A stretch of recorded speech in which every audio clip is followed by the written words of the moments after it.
All right, guys, we're going to start the second half of the special episode with Julien from Believe Supplements in Canada. Now, Julien, I think people really need to hear the story of how Believe started, right? Because, I mean, you had a reason for, people don't know this, right? He manufactures his own products up in Canada. Mm-hmm. And there's a reason that you started manufacturing your own products. And I would love for you to share your story.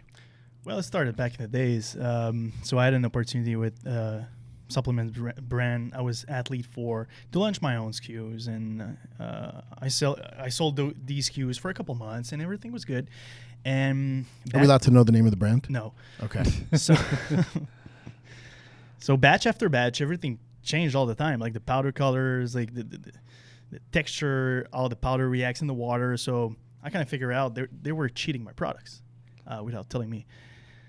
So I quit the industry for like a good 3 days in my head. And then I was like, I have to come back, and this is going to be my mission, to launch the most transparent brand in the world. And that's what I've done so far with Believe. It's not an uncommon story, right? I know. I heard your story. It's pretty similar. Very common story to have those challenges in the beginning. So is that somewhere where the Believe name came from? Tell us a little bit about how the brand name came about for you. Definitely came from the story, because I believe in a better industry. I believe in a transparent industry, and that's why we do publicly third-party testing. I'm coming up with the vlogs. I want to show everything. I want to show every single thing. I've met with so many manufacturers, you cannot even take a photo in their lab. They don't want you to do it. And I'm going to vlog in my own lab, you know? That's how transparent I want things to be. Because I think the customer is the biggest loser when everybody just do their own shady things. So I want to bring light to the industry, and the customer is going to win big time. Yeah, no, I agree with that 100%. So let's talk about publicly visible third-party testing. Yeah. So how are you sharing that information with your customers? So right now I have a manufacturer that does a portion of my product. So whenever I have a finished good, I send it to a third-party lab.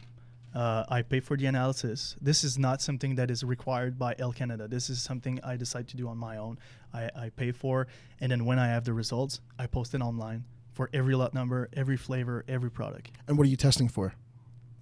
Every ingredient on the label, except for the non-medicinal ingredient like sucralose or stevia, things like that. So let's say my BCA, I will test the L-carnosine, the leucine, etc., everything. Pump addicts, same thing, citrulline, caffeine. We go through every ingredient. And how easy is it to find this information, like on your website? It's very easy. There's a link, analyze yours. You click, and there's a form. You just pick your product, pick your lot number, pick the flavor. Super easy. That's interesting. Super user-friendly. Yeah, I mean, I think even Amazon tried to do this not too long ago when they launched their product line for it was like vitamin B12 and vitamin D and so on and so forth.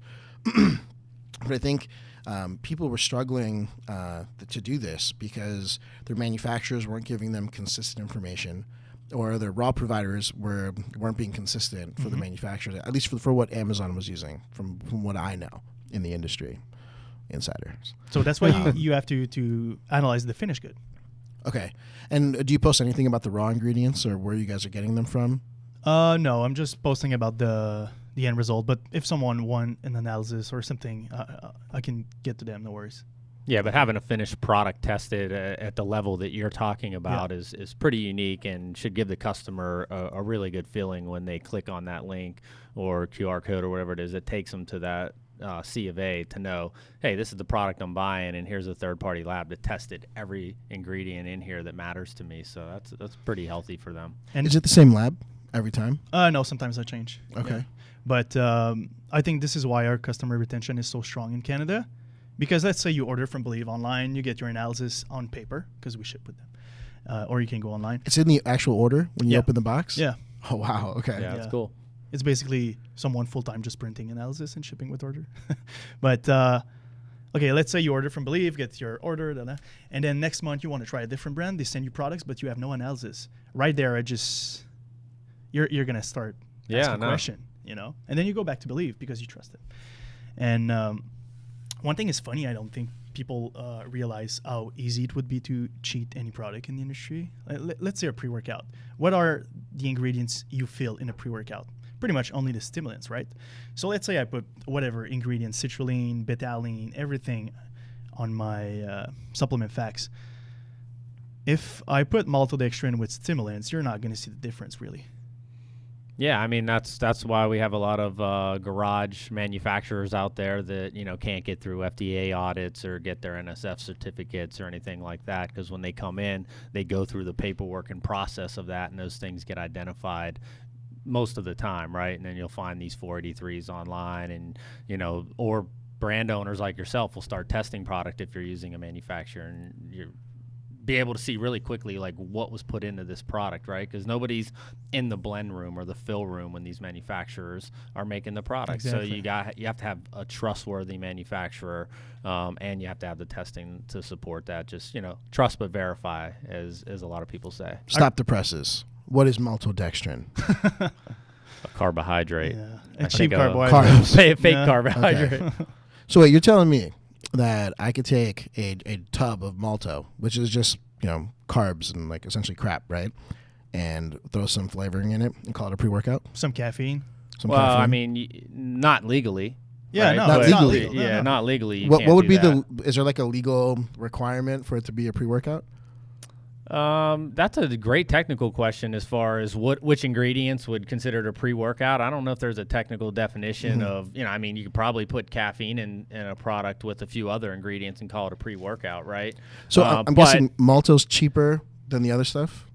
Yeah, malto. just I mean, carbs. there's a lot of, there was the whole protein spiking that happened years ago, right? When people were using things like glycine and taurine. Oh, this is the thing Muscle Farm got in trouble for. I don't know if they specifically, so I don't want to say yes. Oh, Yeah, I they remember publicly reading that article. Yeah, got publicly. Yeah, got okay, in trouble. yeah, I wasn't We could talk sure. about there that.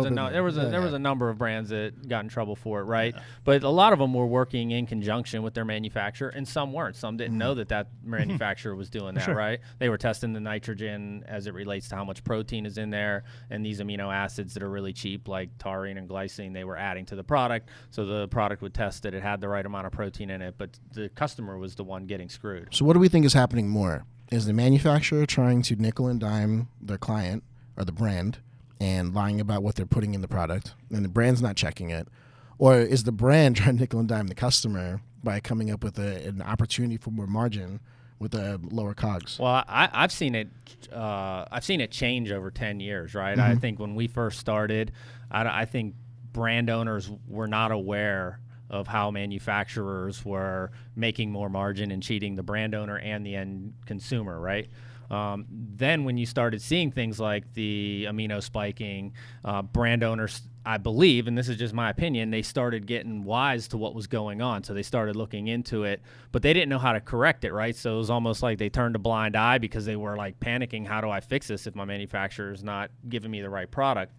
Then when you started seeing the lawsuits happen and everything, I feel like for the most part, brand owners have been putting their foot down, right? And that's cleaned up the manufacturing side of things with a lot of manufacturers. You're always going to have your fly-by-night manufacturers, your garage shops that can't get any certifications and are doing things wrong. But that's why the proper vetting process. So I watched that whole thing transpire over a decade, right? From brand owners not knowing to brand owners knowing to not knowing how to fix it to now they know how to fix it and they know how to vet and work with reputable manufacturers. That's my opinion. Okay, so I'm a brand owner. How do I find a lab to test my product? What do I Google?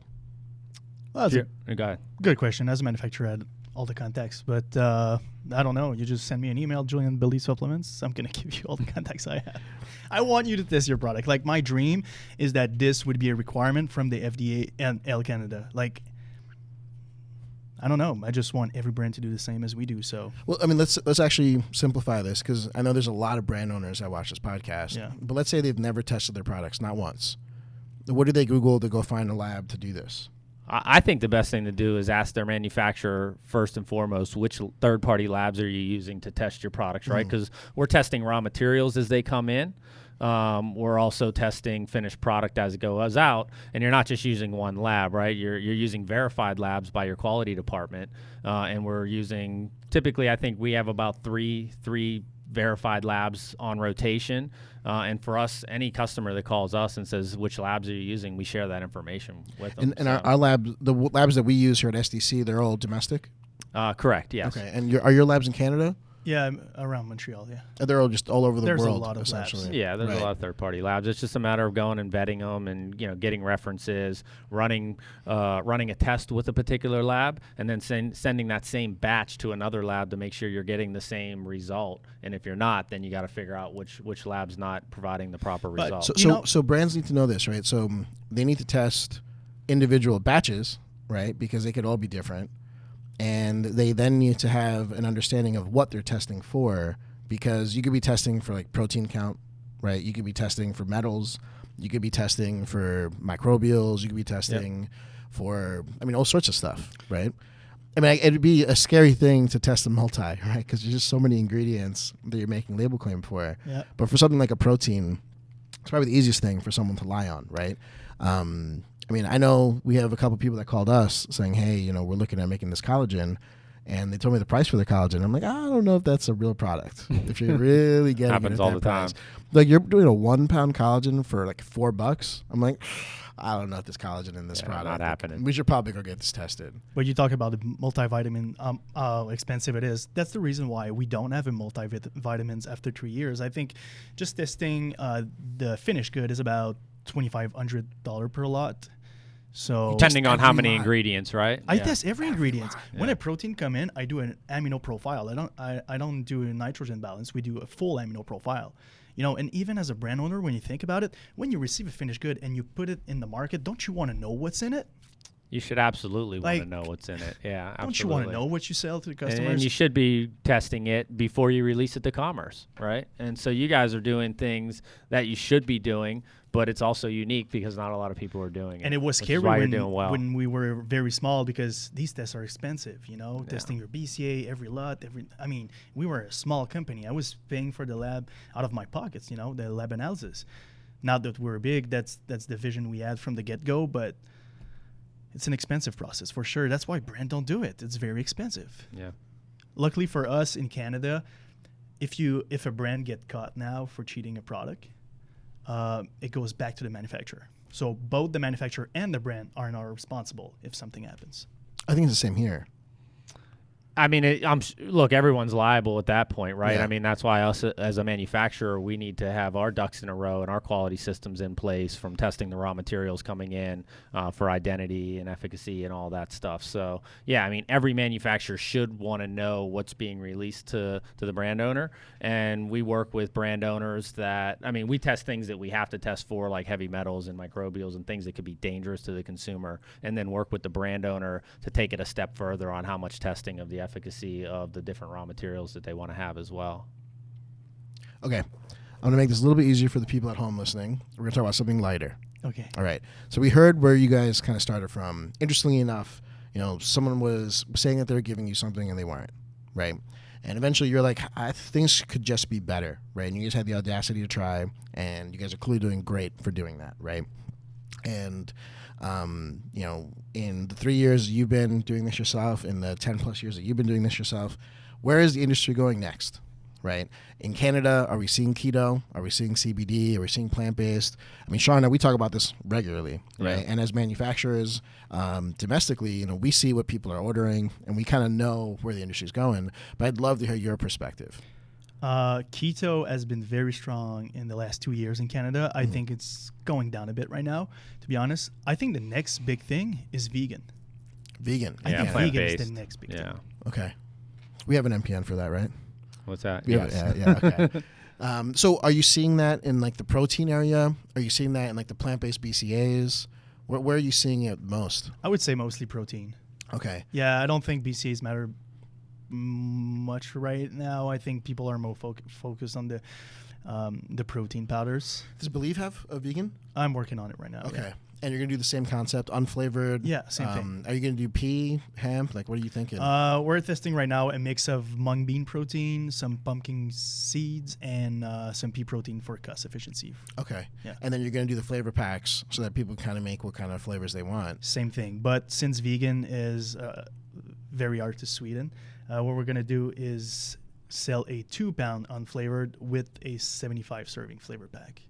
So you can go harder on the flavor.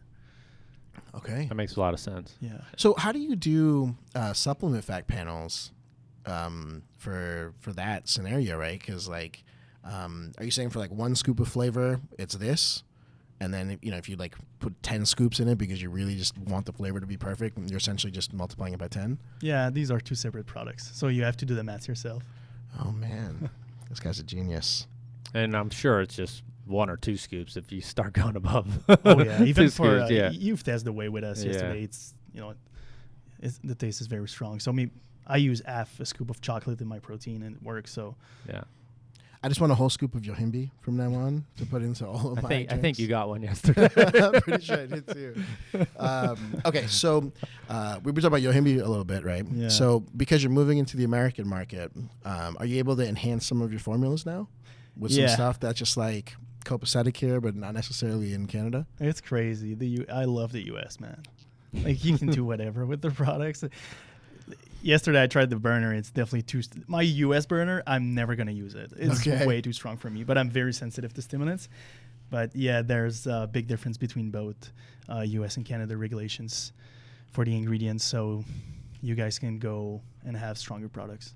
That's really exciting, man. I mean, it seems like Believe is about to enter a whole different market, right? Which is vastly larger than what you've experienced before. And I mean, as a United States customer, if I got a package and it had like testing information in it, I wouldn't know how to react. At first, I'd be like, wait a second, I think they sent me information they weren't supposed to. Like, am I supposed to have this? I'd like hit up their customer support. I'd be like, I think someone accidentally put the records in my shipment. Like, you guys need to send this back somewhere.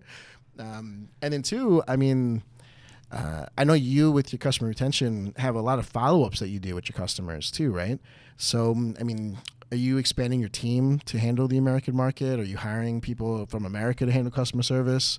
Is there someone with like a Canadian accent that's going to be answering my calls when I call in? Man, I don't know if I can expose my marketing strategies, but look, tell us everything. Okay.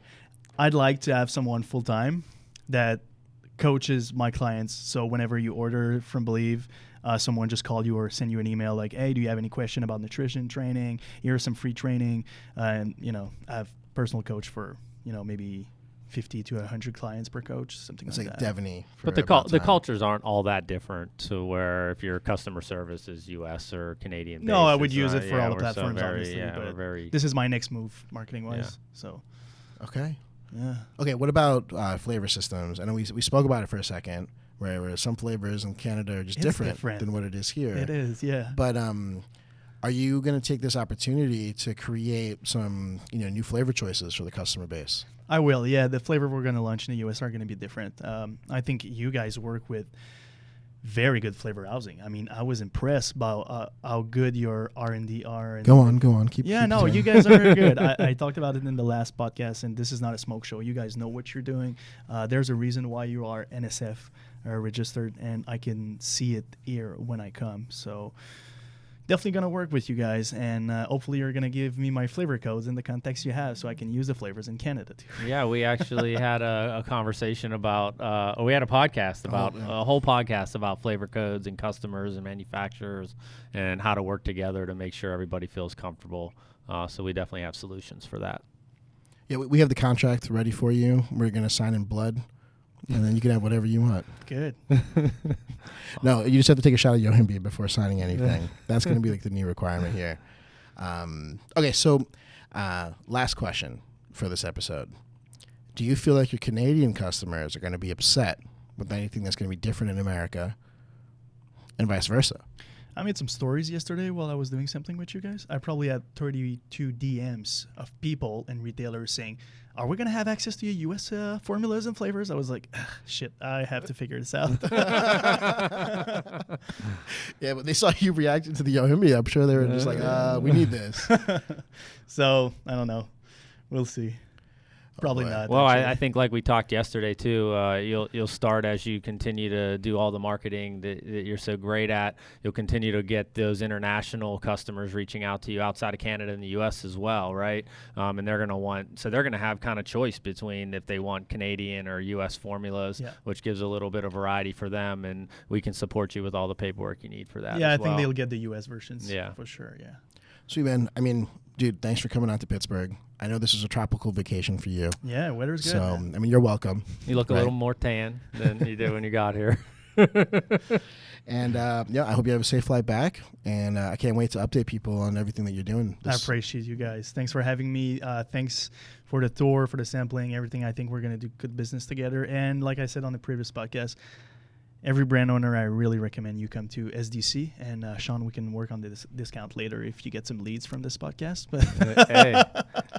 We appreciate the opportunity, and there's nothing more that I like doing than paying commissions. And that's a wrap. All right, perfect. Thank you, guys. All right, thanks.